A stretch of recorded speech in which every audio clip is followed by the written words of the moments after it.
అందరికీ నమస్కారం. నేను మీ జగన్మోహన్ రాజు. ముందుగా ఎన్నికల హామీలో ఏదైతే మేనిఫెస్టోలో పెట్టారో బ్రాహ్మణులకి దూపదీప నైవేద్యం కింద 10,000 రూపాయలు చేస్తామని, అది ఈరోజు జీవో రావటం శుభపరిణామం. దానికి గౌరవ ముఖ్యమంత్రి గారికి ప్రత్యేకమైన కృతజ్ఞతలు.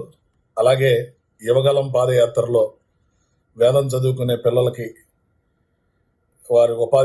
వారికి అవకాశం వచ్చే వరకు 3,000 రూపాయలు ఏదైతే నిరుద్యోగ భృతి ఇస్తామని లోకేష్ గారు హామీ ఇచ్చారో దాన్ని కూడా జీవోలో పొందుపరిచారు. లోకేష్ గారికి కూడా ప్రత్యేకమైన ధన్యవాదాలు తెలియజేస్తున్నాం. ముఖ్యంగా బ్రాహ్మణ సమస్యల మీద మేము నిలబడతామని తెలియజేసిన అధికార పక్ష నాయకులందరికీ కూడా శిరస వంచి పాదాభివందనం చేస్తున్నాం. ఈరోజు మేము ముందుకు రావడానికి గల కారణాలు, రాబోయే రోజుల్లో గ్రాడ్యుయేట్స్ కాన్స్టిట్యుయెన్సీకి సంబంధించి ఎలక్షన్ జరగబోతుంది. ఇందులో ఒక 35 రోజుల పాటు ఓటర్ల నమోదు కార్యక్రమం జరుగుతుంది. అర్హులైన గ్రాడ్యుయేట్ చదివిన ప్రతి ఒక్క బ్రాహ్మణుడు కూడా ఓటు నమోదు చేసుకొని మన ఓటు వినియోగించుకోవాలని చెప్పి నేను తెలియజేస్తున్నాను. మన అభ్యర్థులు లేరు కాబట్టి మనం ఓటు వేయాల్సిన అవసరం లేదు, మనం ఓటు ఎన్రోల్ అవ్వాల్సిన అవసరం లేదు అని ఆలోచన చేయకండి. మన బలం నిరూపించుకోవడానికి ఇది ఒక అవకాశం. ఈ అవకాశాన్ని చేజార్చుకుంటే మళ్ళీ 6 ఏళ్ల తర్వాత కానీ ఎలక్షన్ వచ్చే పరిస్థితి కాదు. ఒక 6 ఏళ్ల తర్వాత మన అభ్యర్థి వస్తే అప్పటికప్పుడు హడావుడిగా ఎవరు ఉన్నారని ఎత్తుక్కునే పరిస్థితి ఉంటుంది. కాబట్టి ఇప్పటి నుంచే మనం అందులో భాగంగా మనం ఎక్కువ మంది ఓటర్లు నమోదు చేయించే కార్యక్రమం తీసుకోవాలి. ప్రతి ఒక్కరిలో ఇది విధిగా తీసుకొని కనీసం వారికి సంబంధించిన ఒక 5, 6 వారి చుట్టుపక్కల బంధువులో, మిత్రులో, స్నేహితులలో బ్రాహ్మణులను చేరిస్తే ఎక్కువ సంఖ్యలో బ్రాహ్మణులు ఓటింగ్ వేయడానికి అవకాశం ఉంటుంది. మన బలం కూడా తెలుస్తుంది. ఇది ఒకటో విషయం. రెండో విషయానికి వస్తే, రాష్ట్ర ప్రభుత్వం ఓ పక్క బ్రాహ్మణులకి ఏదో ఒకటి చెయ్యాలి, బ్రాహ్మణుల్ని గౌరవించాలి అనే ఆలోచనతో ఉంటే, లోకల్గా ఉన్న శాసనసభ్యులు అసలు బ్రాహ్మణ కులాన్నే పట్టించుకోని పరిస్థితిగా ఉంది. దీనికి ఉదాహరణ, మొన్న దుర్గగుడికి సంబంధించి ఒక ఉత్సవ కమిటీ వేయడం జరిగింది. అందులో 53 మంది సభ్యులు ఉన్నారు. విజయవాడ పార్లమెంటుకి సంబంధించి సుమారుగా 1,64,000 మంది మనం గ్రూపుల్లో రాజకీయ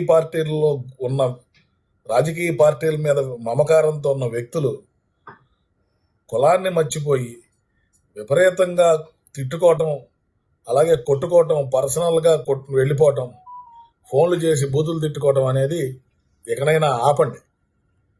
మనం ప్రతి ఒక్కళ్ళు కూడా గమనించాల్సిన అవసరం ఉంది. రాజకీయాల్లో ఎప్పుడైనా సరే ఏ వ్యక్తి అయినా ఏ కులమైనా ఉండొచ్చు.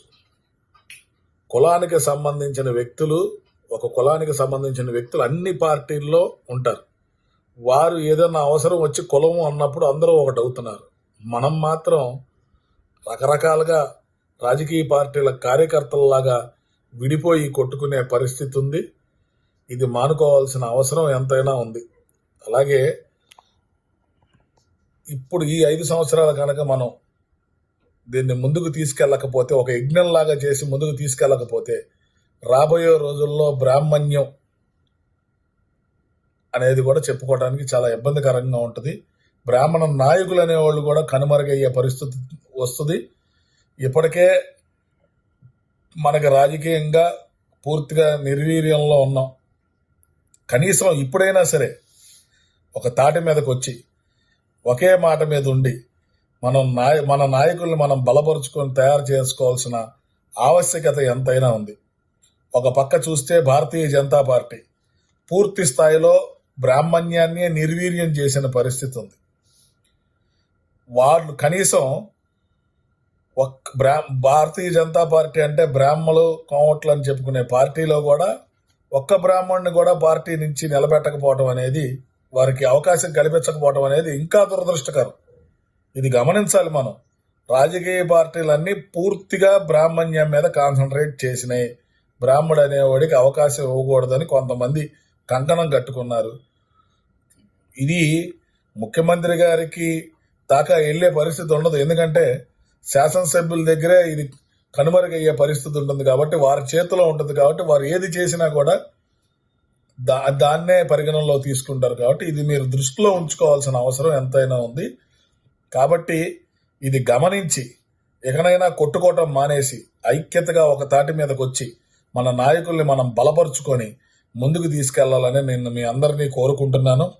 రాబోయే రోజుల్లో ఎవరైతే ఈ వివిధ రాజకీయ పార్టీల్లో ఉన్నారో వారందరినీ కూడా మనం బలపరుచుకొని మనకి వారి ద్వారా మనం ఏం చేయాలి, ఏం సాధించుకోవాలి, కులానికి ఏం లాభం చేకూర్చుకోవాలి అనేది ఒక